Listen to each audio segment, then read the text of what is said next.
madaxweynaha jamhuuriyadda Soomaaliland Muuse Biixi Cabdi iyo wafdiga uu hogaaminaya markii ay soo gaareen madaarka magaalada Abu Dhabi waxa ku soo dhaweeyay mas'uuliyiin ka tirsan xukuumadda Isutaga Imaaraadka Carabta qadar nasasha ay madaxweynaha jamhuuriyadda Soomaaliland Muuse Biixi Cabdi iyo madaxda ka socotay Isutaga Imaaraadka Carabta ku wada qaateen qolka VIP-da ee madaarka iyagoo qadarkan nashashadaana ka wada hadlay isxoguraysi ku saabsan xiriirka labada dal ay leeyihiin iyo halka uu marayo madaxweynaha jamhuuriyadda Soomaaliland Muuse Biixi Cabdi iyo wafdigiisa waxa loo galbiyay qasriga laga dajiyay magaalada Abu Dhabi ee dalka Isutaga Imaaraadka Carabta iyagoo lagu galbiyay baabuurta loogu talagalay hogaamiyaasha dunida ee soo booqda dalka Isutaga Imaaraadka Carabta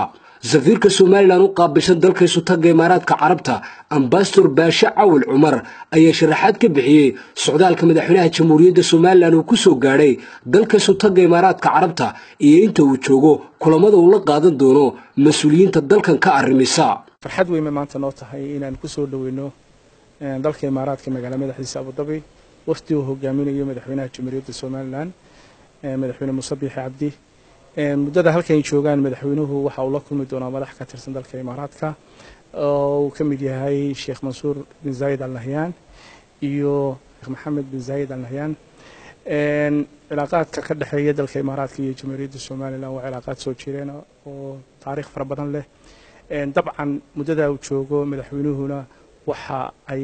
madaxda labada dal ka wada hadli doonaan xiriirka soo jireenka iyo sidii loo xoojin lahaa madaxweynaha jamhuuriyadda Soomaaliland mudane Muuse Biixi Cabdi safarkan uu ku yimid dalka Isutaga Imaaraadka Carabta waa safarkii saddexaad ee uu dalka dibadiisa ugu soo baxo isagoo hore safar dibadeed ugu baxay dalalka Soomaaliland jaarka la ah ee Djibouti iyo Ethiopia socdaalkan madaxweynaha Soomaaliland ku soo gaaray Isutaga Imaaraadka Carabta waxa ku welinayay wasiirada wasaaradaha arrimaha dibadda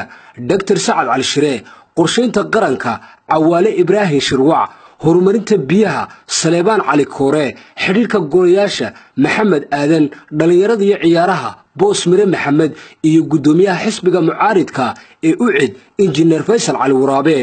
Ridwaan Caydiid Ismaaciil Akiid telefishinka qaranka jamhuuriyadda Soomaaliland magaalada Abu Dhabi ee Isutaga Imaaraadka Carabta